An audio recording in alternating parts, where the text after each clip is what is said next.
కామారెడ్డి జిల్లా బాన్స్వాడలో బీజేపీ నాయకులు ప్రధానమంత్రి నరేంద్ర మోదీ జన్మదినం ఘనంగా నిర్వహించారు.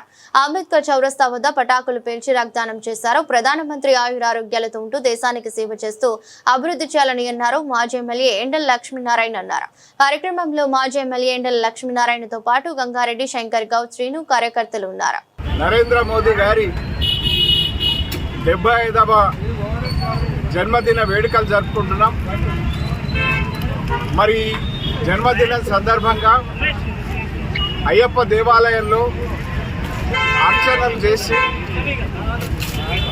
మరింత ఆయురారోగ్యంతో శతాధిక సంవత్సరాలు ఆయువును ఆ భగవంతుడు దేశం కోసం అవిశ్రాంతంగా అభివృద్ధి కోసం కృషి చేస్తున్నట్టు నరేంద్ర మోడీకి ప్రసాదించాలని అర్చనలు చేయడం జరిగింది.